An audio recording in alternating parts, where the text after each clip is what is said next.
I'm joined by Sara Bogdan, Manager of Sustainability and Environmental Social Governance at JetBlue. Thank you so much for joining me, Sara. Thank you. Thank you, Daniel, and thank you to all of your listeners. Oh, my pleasure. Our pleasure. And where are you taking this call from? Sure. So I am in New York City currently. I am at JetBlue's corporate office, what we call support centers, since we exist to support the operation. And I'm actually currently in a classroom. It was an available conference room I could book for the conversation. But it's pretty neat. We have a unique office in that we have, operations running here, and we also have several classrooms for training, et cetera. Yeah, that's I think it's a cool place to be. It's a space for learning. And so I was absolutely thrilled to see that JetBlue took the amazing step to be the first carbon neutral US airline. And it's amazing because you're working on doing it pretty much now. Right? It's not like you're setting it as a goal for 3 years from now or anything. It's Right. for 2020. And right now, time of recording, we're in the end of February of 2020. And you're basically saying, we're doing this right now. Correct. So that's amazing. I can only imagine that there's probably a lot of pressure to get started and to start meeting all those deadlines, or is pretty much all the groundwork already there and you're just sort of here we go? Yeah. So thank you for recognizing that. To give a little background for those who are less familiar. So in the very beginning of January, so right when we got back from the holidays, we announced that we're the first U.S. airline to have carbon neutral flying. So essentially offsetting all of the emissions associated with our jet fuel for domestic flights. I will talk more about this at length. Also, I'll just say that there's a lot of other efforts in place to reduce the emissions in the first place. We certainly don't see offsetting as the final solution for everything. But ultimately, it was a really exciting project to work on, and it came together actually quite quickly. Yeah. So essentially, we kind of got the directive from our leadership at the end of 2019, and it was really exciting. It truly did come from our CEO and the rest of the leadership team, who said, we see the value in this. We know that our customers, our shareholders, our own crew members are expecting us to take real action. So let's do it. So it took us a few weeks to really work with the expert nonprofits and put together the deal.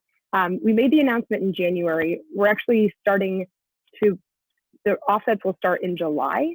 And we wanted basically a few months just to really get all of our marketing and assets in order and take the time to really do everything right. But it has moved very quickly, and it's been a very exciting time. Yeah, that's really cool that it comes from the top, because I've heard from other companies that oftentimes the sustainability teams push, and eventually they're like, yeah, okay, we should do it. Right. But it sounds like it's the exact opposite here. It's been both, to be fair.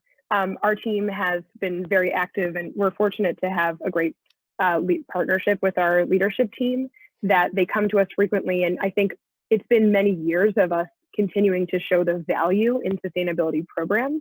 And then simultaneously, I think our CEO, from his vantage point, sees that this is something that our shareholders are asking for. He sees his colleagues who are CEOs of European airlines, where the flight shaming movement has hit so much deeper. Right.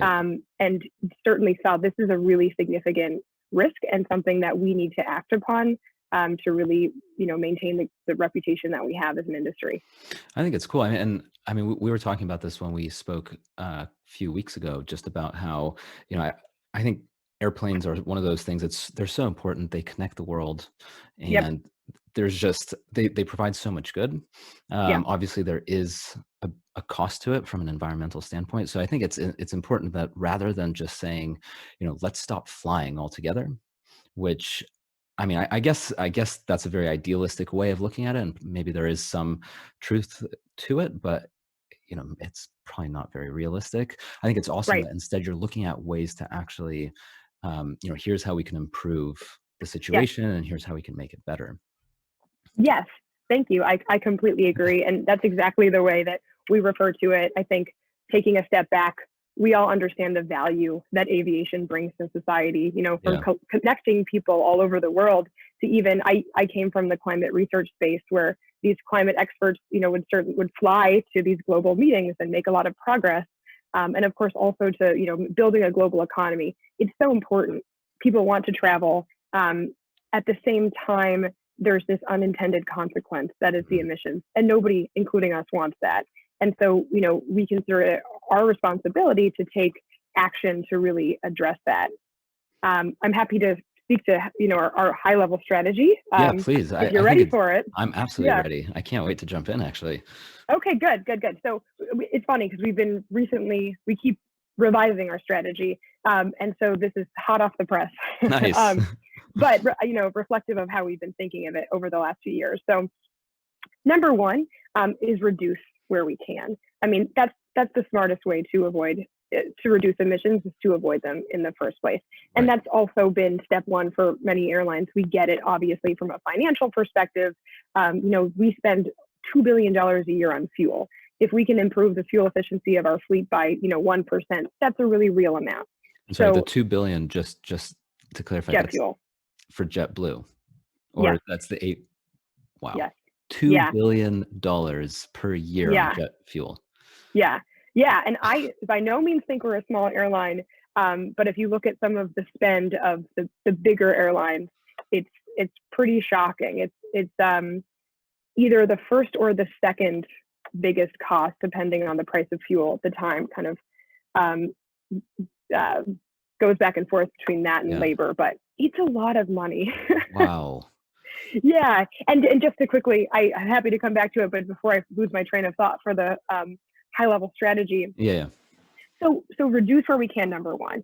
We're doing that. I hope I can remember to tell you about our many new fuel efficient aircraft that are coming in, and our fuel management program that we have. Step two after that is offset emissions where we can't. At the end of the day, airplanes now rely on liquid fuel. Mhm. I would love to hop in an electric aircraft tomorrow. We have no problem with that, but it doesn't exist. And we like offsetting because it's the solution that's here today. Yep. So from there, offset the emissions we can't. Number three is really build up sustainable aviation fuel.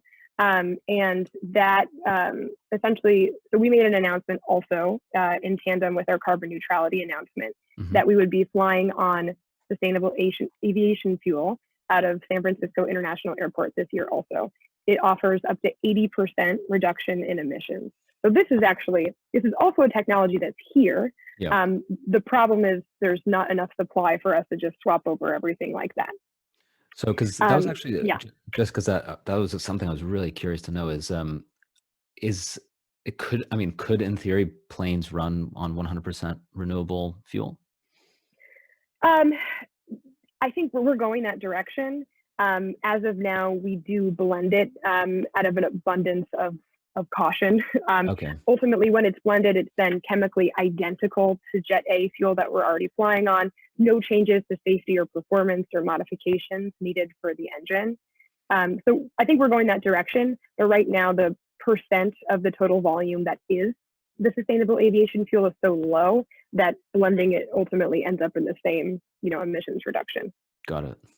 And then our fourth Sorry, I keep prong here. interrupting you. Yeah. No, it's good. It's good. Just so I don't forget, is essentially keeping a pulse on industry changing technologies that are developing. We have a subsidiary of JetBlue called JetBlue Tech Ventures. So it's this cool venture capital firm in San Francisco that we Wow. work very closely with. The people who run it actually came from working at JetBlue, so they know the problems that face airlines, including in the environmental field. And they go out and they identify cool startups or companies that are developing products or services that could change. And then either they invest in them or partner, kind of make that connection with us.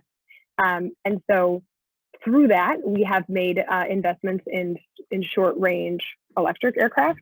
And Speaking of so, which, wow, that's cool. yeah, it do exist. Not for long haul commercial aircraft, we're really not anywhere near that. But essentially, as our fourth approach is supporting these technologies, having active partnerships, because we expect to see that sooner rather than later for short term flying. Wow, that's amazing. So electric airplanes exist. They do. They do. So the company that we have invested in or partnered with is called Joby Aviation. How do you spell that? Joby, Okay. Joby. Yeah. Super cool. They just released kind of like a video of how the technology works. It's like a vertical takeoff. Oh, This is wow. not quite my area of expertise, Yeah. but if you look into it, I mean, for the short haul, it makes a lot of sense. When you start going farther, then the battery technology is just unfortunately isn't there for us to get, across the country. Yeah. Yeah. I'm Yet, sure. yes, Yeah. but exactly. And I say this because it's so important for us to remain engaged. We see these technologies emerging, and if we don't, then we might be left behind as the industry changes. Well, first of all, so do electric airplanes make any noise, or is it like a Tesla and it's silent? Yeah, I haven't been in one. I'm going to assume it's a quieter technology, Yeah, I would which imagine so. another benefit. Yeah, it's amazing because I mean, noise pollution is a big. I mean, that's another type of pollution. It's not something that Correct. contributes directly to carbon emissions, but Right. yeah, it's something I've been thinking about, which never really occurred to me until recently about noise pollution specifically. And this is slightly off topic, but interesting, I think, nonetheless, is that like when a car drives by or an airplane drives by, there's all these animals that live in that area and they just have to Sure. hear that. And it's not Right. like they don't hear it. I mean, it's just so noisy. So if there's a way to reduce that, and I'm pretty sure that these new planes, because you were mentioning that there's you got some really exciting new aircraft coming out. So I've heard the new planes, at least from the inside, they sound a lot quieter. Right. Right. I don't remember the exact statistic, but so for our new aircraft, our Neo for the Airbus 320 family, those also have a very significant reduction in noise. And Yeah. so this is something that as technology evolves, they get quieter and quieter. This has been a long-standing issue and something that not just JetBlue, but all airlines have worked to avoid the noise. Just like CO2 emissions, it is Yeah. not something that we want to exist. We Of work course. to reduce it, and we also, again, not my expertise, but I know that we've taken some steps with some retrofits. There's some technologies Oh that you wow. can basically install in the aircraft that help reduce noise considerably. That's cool. That seems like a pretty easy fix to an otherwise kind of loud problem. Um, Right. yeah. So okay. So the carbon offsetting part, because that's what Hmm. you mentioned. So first of all, reduce where we can. So Hmm. actually, before we go into carbon offsetting, so reduce where we can. What does that look like? I mean, what would that actually be, and what does that include? Right. So I think it starts with the aircraft that you're flying. Mhm. We actually this month, turned 20 years old as an Ooh, happy airline. birthday to you Very, guys. very exciting. Yes, So we're that's having a February series of, 2020. yeah, I know, I Oh, know. nice. So very exciting, but also makes us a younger airline. And so through that, we have a younger, fuel efficient fleet. I Um, see. that said, aircraft keep getting more and more fuel efficient Hmm. as the technology evolves. And so we have made some big announcements in the past year also around bringing in a lot of new super efficient aircraft. And one of the announcements we made is around our Airbus 220 aircraft. So we're bringing those into the fleet and we're voluntarily basically retiring our Embraer 190 fleet. So that's a 100-seater aircraft, and through this, we expect to achieve a 40% improvement in fuel economy per seat. So, So, and yeah, that 40%, that's before you start looking at any of the renewable correct. fuel. Just fuel Wow. efficiency. Yeah, so it makes a big difference. Part of it is that there are more seats on the aircraft, but still I just see. as much leg room. It's just it can accommodate more seats for the same amount of fuel. Huh. And so, the aircraft, I imagine they'll go on to have a new life somewhere else. But we didn't. It shows that we were willing to make an investment Mhm. earlier than really we needed to because we're committed to getting super fit aircraft out there. Yeah. Um, the other big change to our fleet is that we're continuing to bring in Airbus 321 Neos.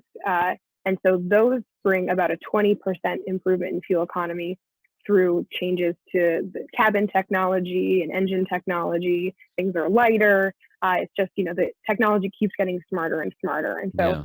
as we grow, we're starting to fly to London to come visit you. Cool. Yeah, please do. Next year. So as we grow, we're always looking at to bring in the most fuel efficient aircraft that we can.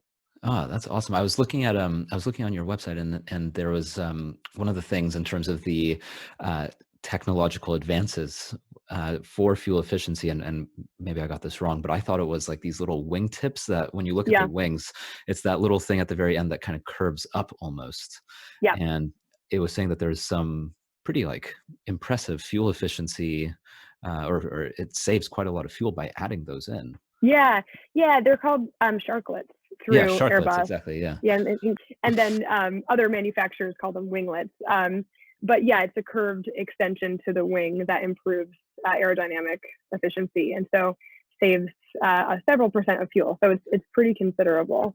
But I guess it's a good point. So I think to better summarize, how to reduce these in the first place, it's the aircraft, number one, as I spoke to. There are changes you can make to the aircraft like that. And then also it's the way in which we fly. And so that is Yeah. a whole other category, but basically, using smart fleet and flight management systems, but that can actually make a really big difference in the fuel burn associated with the travel. An issue that JetBlue gets the pleasure of dealing with frequently. So we operate out of a lot of congested airspace. New York is our biggest operation, Boston right behind it. And there's just a lot of aircraft coming in. And I'm sure we've all had the experience of needing to circle because it wasn't quite our time to land. And I will say from a fuel management perspective, it makes it harder. That we expect a certain amount of fuel. And then if you have to circle once or twice or even more, it's just continually, needing to burn more fuel to do that. So we think smart air traffic management is also going to make a really big difference in fuel and emissions output. Yeah, that makes sense. I remember I saw that about like how much time planes just sit waiting to take off because they're just burning fuel while they're waiting. So if there's a way to more efficiently and effectively time those takeoff, it just reduces how much kind of like idle time you're just sitting waiting to take off. I've read some cool studies too. Those at the end of the day will have to be, a collaboration among, the airport, FAA, air traffic control, all the airlines. But what we can do on an individual level, which we all do as best we can, is single engine taxi.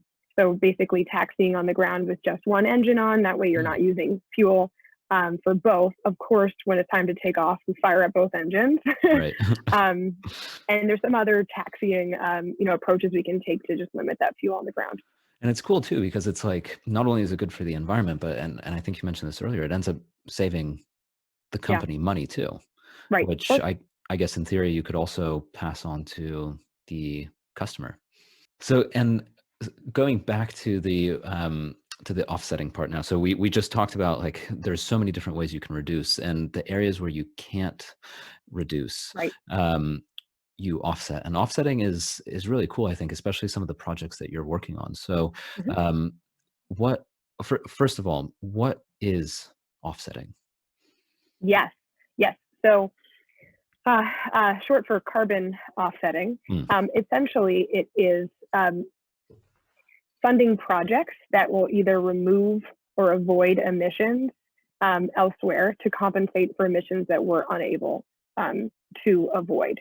So I think probably an example that's easy to visualize is, planting of trees or helping avoid deforestation. We know that'll remove CO2 from the atmosphere. And the way it actually works, because I'm going through this process of sourcing projects now, and it's been a really fun exercise to learn about all these projects around the world. So much fun, it feels pretty cool. So essentially, a developer several years ago will say, okay, I see a town, let's give an example in China, and they need to provide more energy, and they're going to build a coal plant. What I'm going to do is I'm going to take the money, I'm going to fund us developing a wind or a solar plant, again, as an example, that will instead provide this renewable energy. And so we know exactly the emissions that we'll avoid. And then they build the project, and then they track everything. It is third-party certified and audited. People see that the emission savings are actually happening.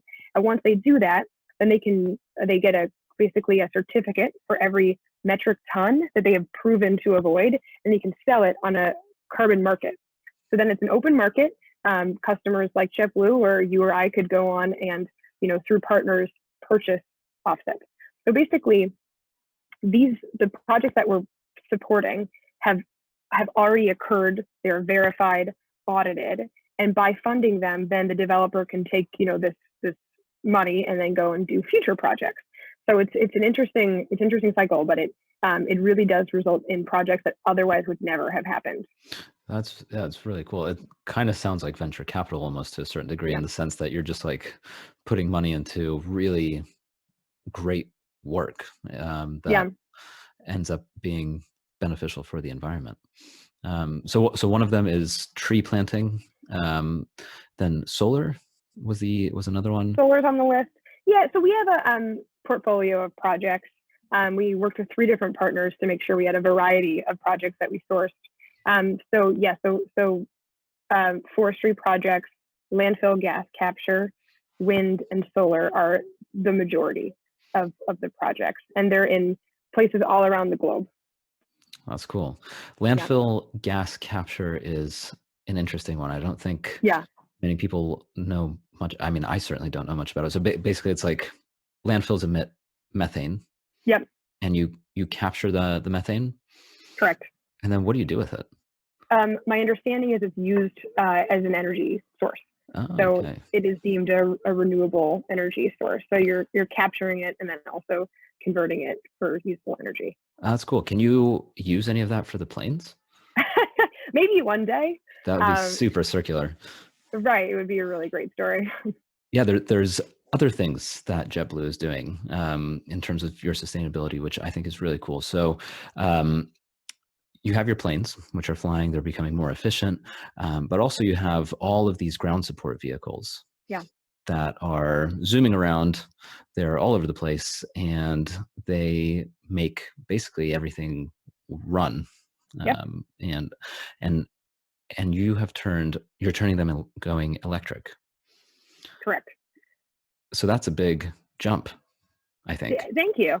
Thank you. Yeah, I mean, I think, naturally when we think about the emissions associated with air travel, we think of the airplanes, but as you pointed out, we also have a lot of little vehicles driving Yeah. all around the airport, and Airports it's look like such busy places, little things just going in all different directions constantly. so much happening. And you're always It's like, how do they amazing. know where to go? They have, it's very well coordinated, and they are responsible for most of the fuel use. Mm. So traditionally, those are made of gasoline and diesel. But as you mentioned, we are converting them to electric. And this is like a beautiful sustainability story in that it is good for the environment, and local air quality, good for our crew members. They vastly prefer them, they love them, and then also good for business. The operating costs are lower than the gasoline and diesel when supplied by Uh, electric. And we've also been fortunate to receive some environmental grants to help fund the infrastructure because it is a pretty big investment. So it's a great project. So at JFK, we just rolled out the largest electric fleet there. We just added 118 vehicles. wow. Super cool. Yeah. All of our bag tugs and butt loaders are electric. Oh, that's awesome. Yep. And then we're doing the same in Boston now. So through that also have installed a lot of charging stations. Mm. So hopefully if you're flying on JetBlue, either out of T5 or Terminal 5 at JFK or Terminal C at Boston, then you can look outside and you'll see these like charging boxes and these really cool zippy vehicles. Oh, that's cool.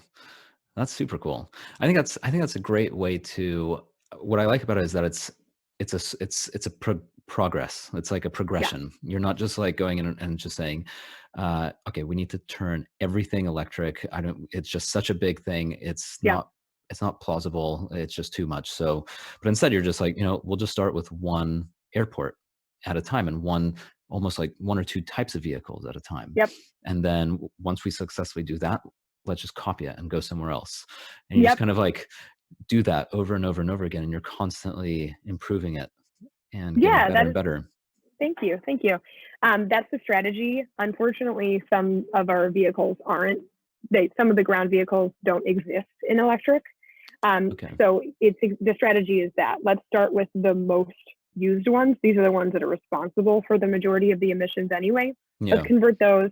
Let's get that all sorted. We're used to plugging things in now because that's a change. Yeah, And exactly. then once we're pretty comfortable with that, then it's time to start bringing in some other types of vehicles. And hopefully in those next few years, the technology will continue to improve, which Hmm. we expect it to for them. Yeah, I think I think just as you were talking, I was just thinking like, you're absolutely right. I think most people, myself included, when I think of the airline industry and carbon emissions, I'm thinking about the airplanes. But these little vehicles, I mean, they are cars as well. Yeah. And in a really big airport, there's, I mean, I'm hundreds, maybe even more thousands of them, Yep. Yeah. and like that's a lot. So if you're able to convert those into electric, I mean, I'm sure there's a lot of pollution just around the airport in general. So if you're able to convert some of those vehicles or all of them into electric, that reduces the pollution that happens in that local Yeah. area. Yeah. It does make a really big difference. Yeah. I will say that in terms of the aircraft, we also have efforts in place to reduce aircraft ground emissions. So I don't know if you've noticed this, but also most airports, when you pull up to the gate, one of the first things the crew should do, the ground crew, is get this big cord basically and plug it into the plane. And so they're literally like plugging it in. Yeah. So that way, the idea is if everything goes right, that they will no longer be using the jet fuel in the auxiliary power unit to power the heating and cooling and the electrical in the cabin. So now you literally are just like tapping into the building energy. And so it's actually a common practice. It's really Oh, cool. So then, then the pilot can turn off the APU, the auxiliary power unit. We can stop running on jet fuel on the ground. And so during the whole turn or while we're waiting, to turn over the aircraft for the next flight, then you're literally using electricity. So there's a lot of cool stuff on that's the cool. ground. And it comes back to the fuel cost savings, because like Yep. $2 billion. I mean, if you can Yeah, I know. reduce that a little bit, Yep, um, absolutely. yeah, that makes a big difference. I was reading about composting in Okay. JFK's terminal, Yep. and I think that's a really cool thing. And so you have this thing called the T5 farm Hmm. that's on top of that. What goes on the T5 farm? Yeah. So we launched the farm a few years ago. It's at JFK. Its headline is it's the world's first blue potato farm at an airport. Um, so exciting, but the story is cool. We basically have this open space at the airport, and it's actually right where the drop off is for customers, and it was this kind of Mhm. like big concrete space. So I can't take credit for it. Ultimately, my boss did come up with the idea, but she's like, let's do something cool. Let's use this space to grow some produce and blue potatoes. The connection there is because we're famous for our blue chips on board, so hence the blue potatoes. Makes sense. Um, and so we built up this farm, and it's really it looks pretty neat if you look up pictures. Everything really is in milk crates. We partnered with Grow NYC to really help us with that farming bit because that's not my background. And what was interesting is we also went through this exercise to understand what's safe to grow at an airport because there's so many considerations. The last thing Right. you want to do is, for example, grow tomatoes that will attract birds to an airport. So we ended up like it was scrutinized. We went through this whole list. Imagine this big meeting with all these important people, and we're like, okay, parsley is good. So it was pretty fun. And so now it's a functioning farm. It is currently it's winter, so it is closed. But what we do is we have an active farmer who upkeeps the farm, and we open the farm a few days a week for volunteers. So our Mhm. own crew members who work at JFK to come in to help us maintain it. They're welcome to take some of the produce home. We're not a certified food producer, so we can't unfortunately sell them Oh, back. okay. So I know it would be amazing if we could incorporate them into the restaurants, but Yeah. we're not quite in that business. So we donate the majority of it. Well, that's cool. So right. It's like thousands of pounds of blue potatoes and different herbs every year. That's so cool. Have you had a chance to work on the farm too? Oh yeah, yeah. It was fun. I used to go when we first set up the farm every Friday, and I'd head out and I'd show people. We were like work on like weeding, setting up irrigation systems, harvesting. I'm like, how is this? Never thought I'd be doing this. That is so cool. Yeah, What a right. fun way to be sustainable. Yeah, thank you, thank you. And you mentioned our composting program. Oh yeah. That is distinct um, from the farm, but essentially that's a partnership with the Port Authority Waste. I'm sure I can talk a lot about our recycling program on board, but is often something that we have to partner with the airport authority, who typically actually like runs the waste management leaving an airport. So for JFK, that's the Port Authority of New York and New Jersey. Okay. So they've been a great partner. But we have basically through this program been composting coffee grinds and different food scraps from some of our vendors in the terminal. So it's the restaurants that are actually inside the terminal. Yep, yep, yep. And then it gets picked up and goes out to a farm in upstate New York, which is pretty cool. That's cool. Are you keeping track of the emissions being saved through all these practices? I mean, like farming does, remove some carbon from the atmosphere, and composting prevents its Yeah. landfill diversions. Is that being calculated and accounted for?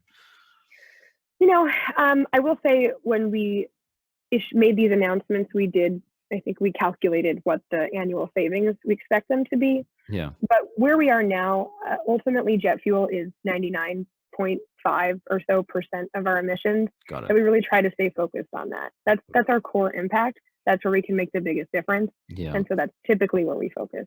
Makes sense. And hence renewable jet fuel is a Correct. big part of it. And actually, I don't think we really went into renewable jet fuel now that I'm thinking about it. So renewable jet fuel, Hmm. and I do want to talk about recycling because that I- I am really interested in that as well. But the renewable jet fuel thing is renewable to me sounds like plants, maybe, Hmm. or some way that when you use it, it comes back, basically. Yes.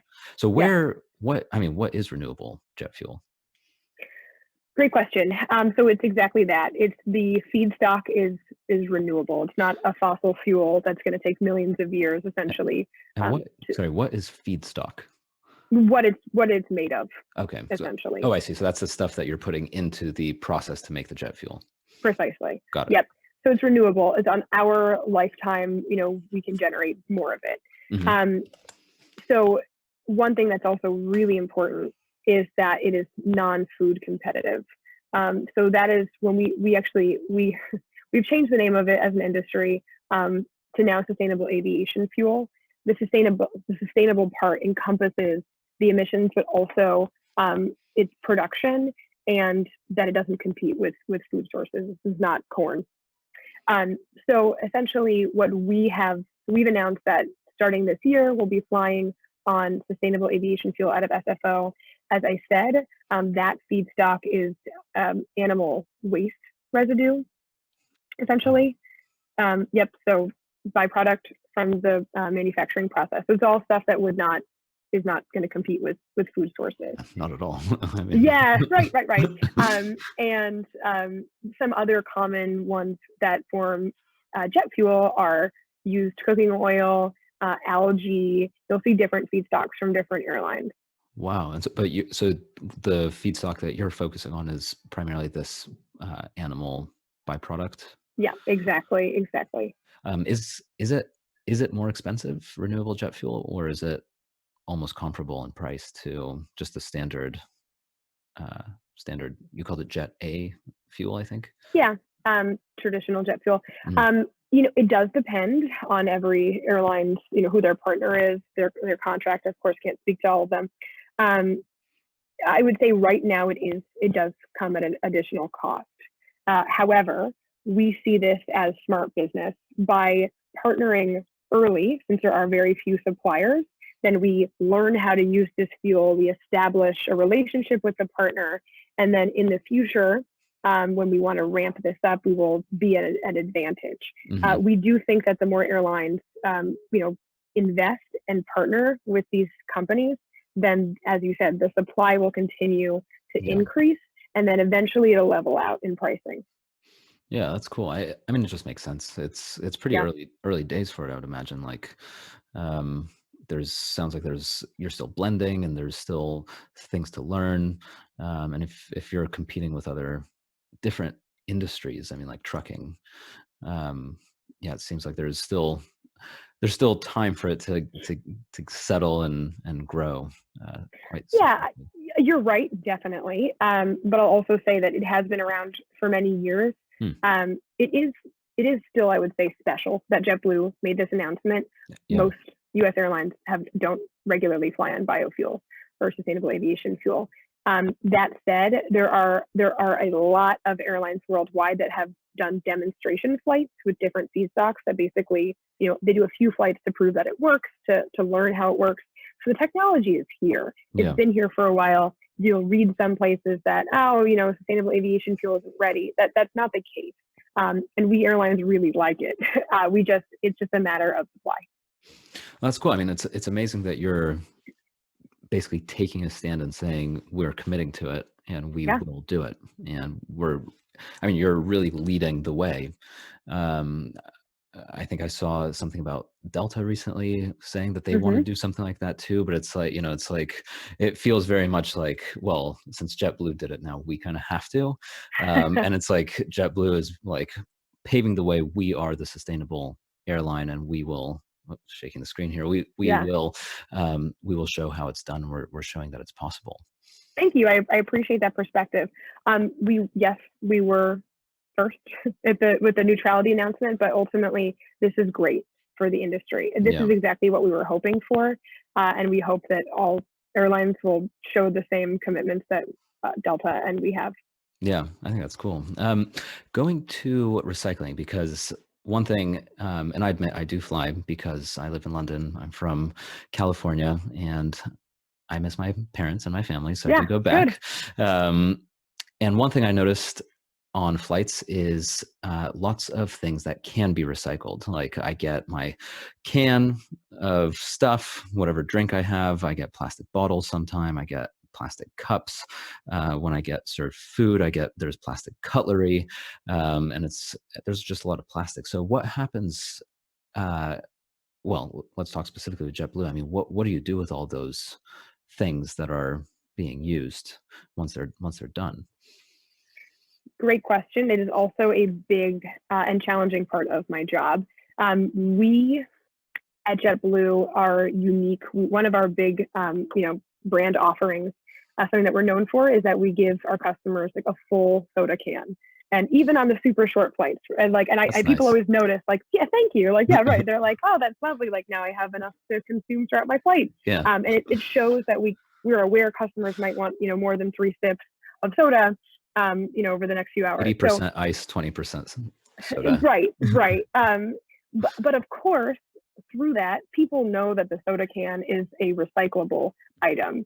Other things, I know that there's a little more confusion of what can be recycled, but we all know that soda cans and plastic bottles are recyclable. And Yeah, that's actually, interestingly, how our sustainability program started at JetBlue. It was maybe 10 or so years ago, that we were realizing we really needed a full-blown sustainability recycling program hmm, because we were generating all this recyclable waste. But it's clear it's a very complex operation to actually sort things in the air and then keep them separate on the ground and make sure they get recycled.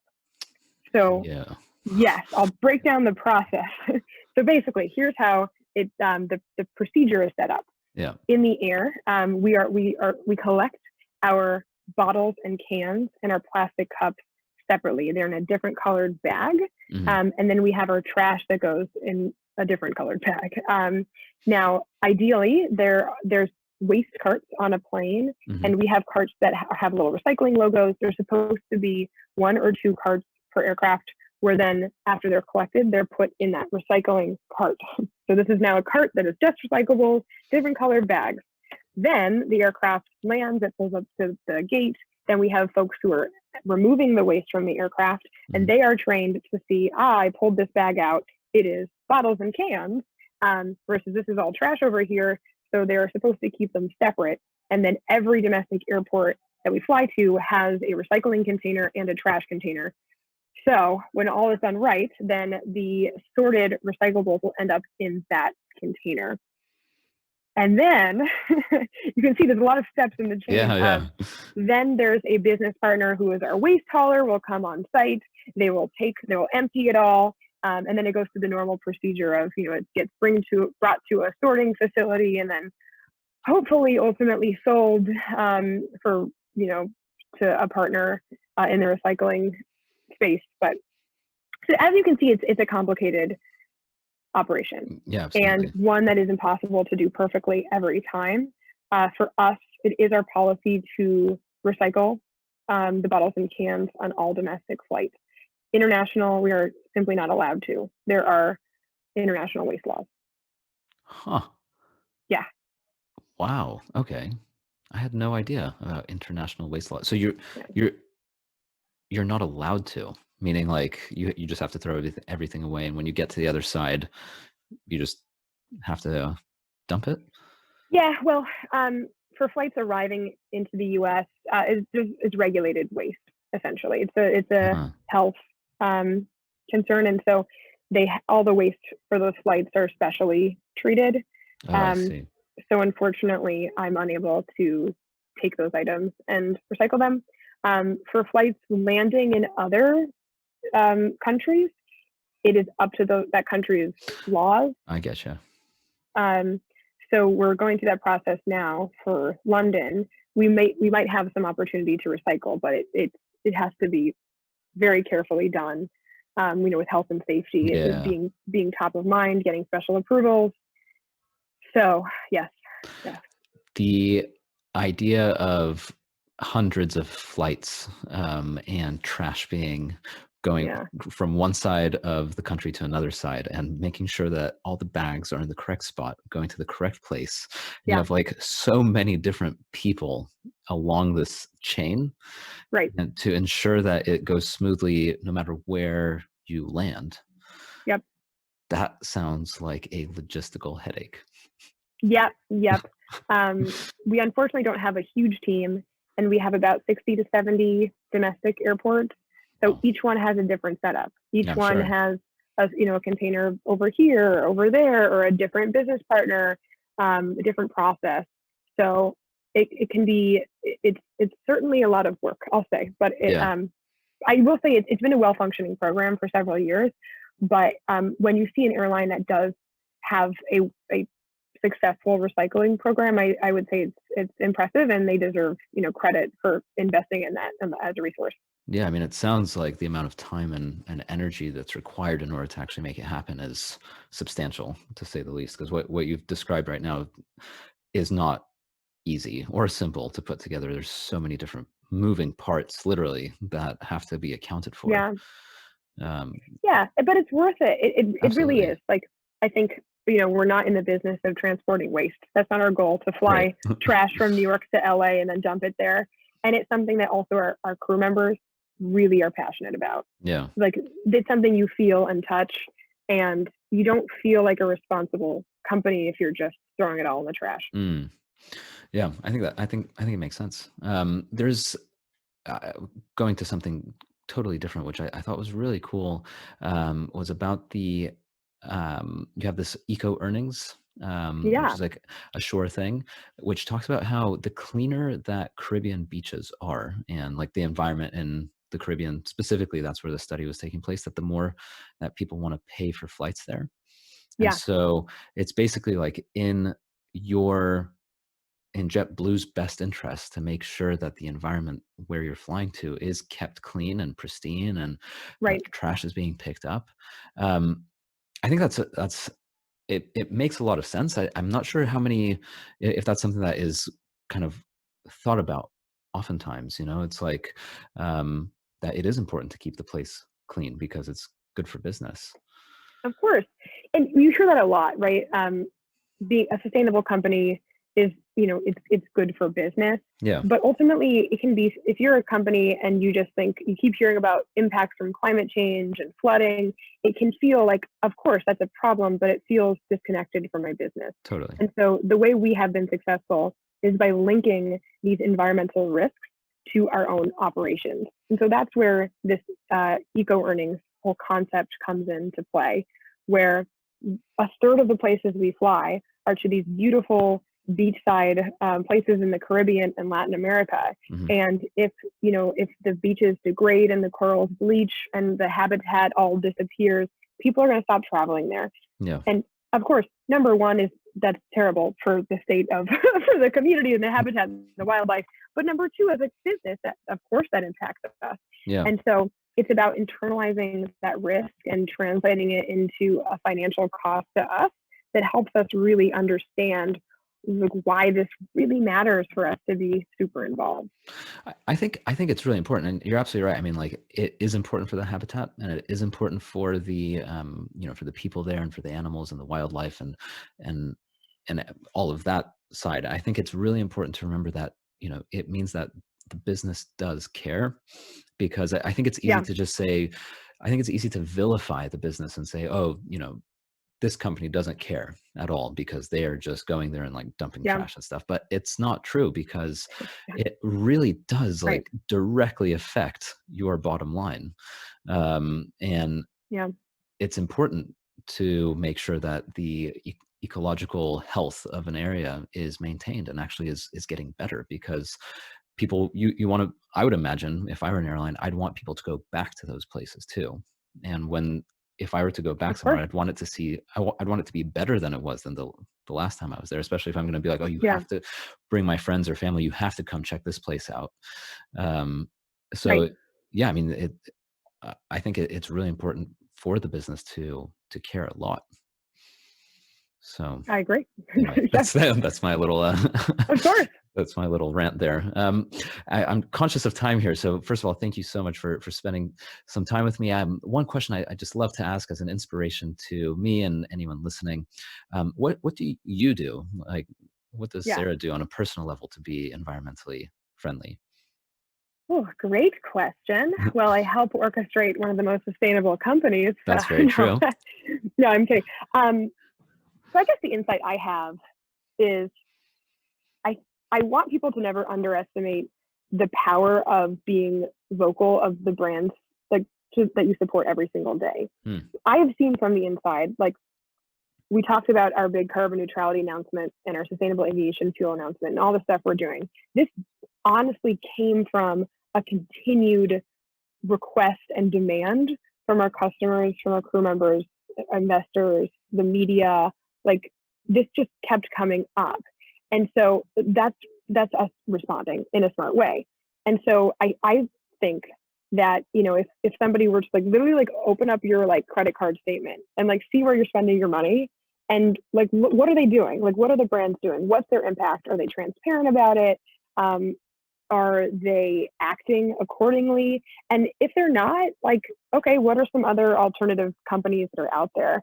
And Hmm. even some of like the products, like on a smaller thing, like I live above a Dunkin' Donuts in New York City, and I love that they have this the plant based, like sausage alternative breakfast Yeah, sandwich.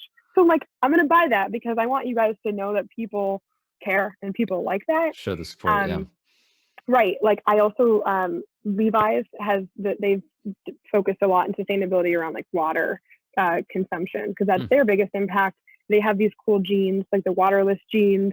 So I buy those. It really does matter. I can also tell you, you write into the JetBlue website or you contact our leadership team. Like we see that, and when it's about sustainability, it gets to us and it matters. These things add up. Yeah. So I guess my whole impassioned speech here is for people to really continue to voice what they care about to brands because we do respond. We want people to continue to use our services and to like us as a company. And if that's what we're hearing is important, then we'll respond. If we don't hear it from anyone, then maybe we won't. I think that's a wonderful reminder, because, sitting here like at your house when you're just at home and you're just like kind of feeling, I want to do something, but I don't know really what to do. And you turn on the news and there's like all this doom and gloom about how awful the environment is. Yeah. You just feel like, well, sending an email, that doesn't really do anything. That's like, I should go do something more active. But actually, what you're saying is Yeah. that might be some of like one of the most effective things you can do, because one email from you and, 500 other people Yeah, could in fact make an entire company of course, change the way that they're working and their practices. 100%. Absolutely. That's so cool.